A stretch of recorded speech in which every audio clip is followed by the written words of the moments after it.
My family moved us to New Mexico, I think in 1979, and pretty soon after my arrival, I started to notice cholo graffiti in my neighborhood.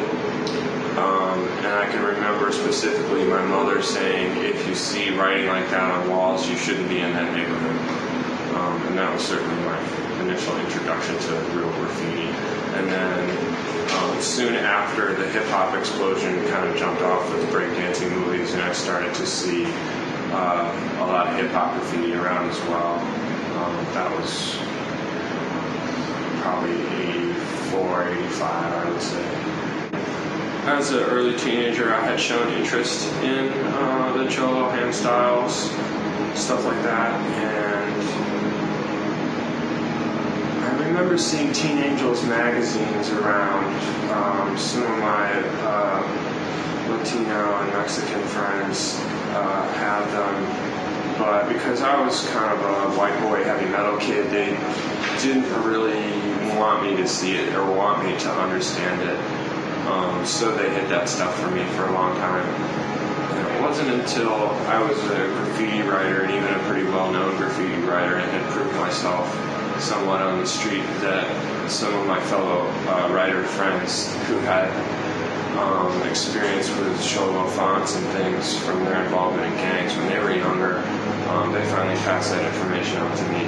My buddy Mr. Went has a really extensive collection of old Lowrider and Teen Angel magazines, and I think it was one of the first 5 issues of Lowrider.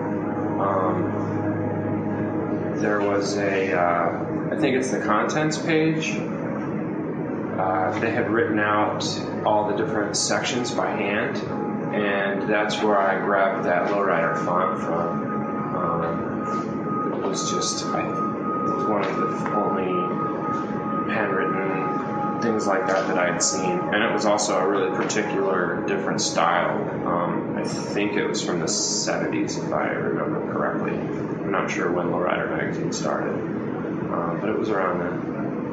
You know, at first I was kind of wary of using it, and then oddly, when I would sign things for my buddy Mr. Went, he'd be like, yo, do that Pachuco cross, you know? And it was like, if he was into it, I was like, alright, I'm going to use it. You know what I mean? Mm-hmm. That's all that came from.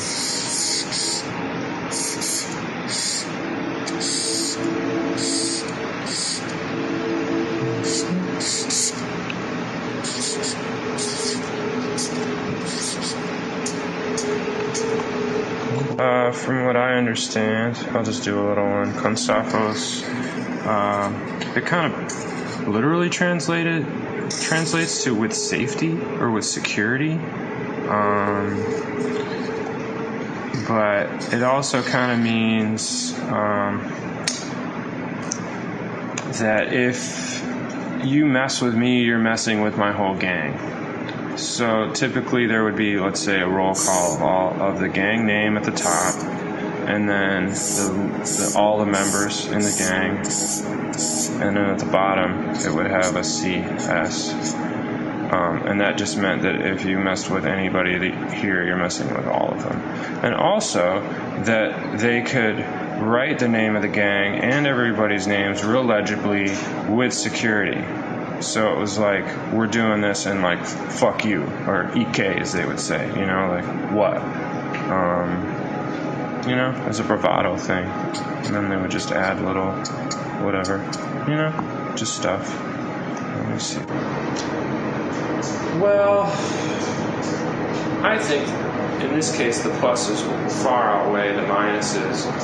You know, at this point I feel like graffiti's, you know, a grown man, you know, and it's got a lot of history, and I think we need to understand that history.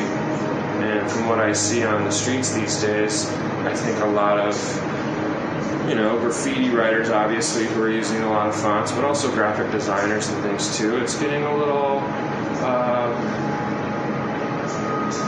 to me, it's getting too derivative of things that were already derivative of other derivatives. It continues to just pile on. It's like nobody's everybody gets the same fonts, and they just keep using them. And I think that there's something really powerful in doing it by hand and keeping that tradition alive. And I think books like this will really keep that tradition alive and also give younger people a foundation. I think a lot of graffiti writers, when they come up these days, aren't given alphabets by their mentors. They're learning on the internet, and that's a big difference. Yeah, I don't know what else to say about that.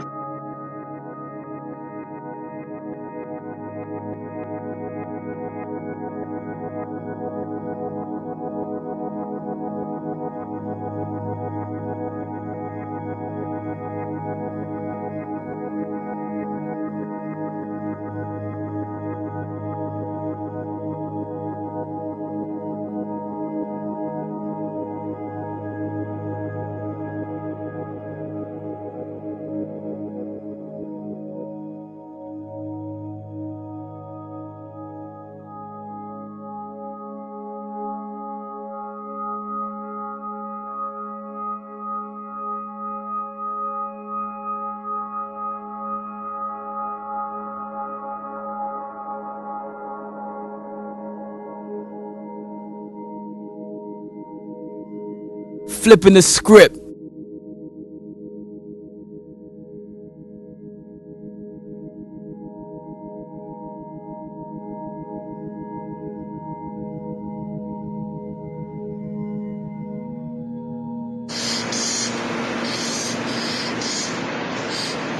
yeah, I got that from Craig, kinda, from KR.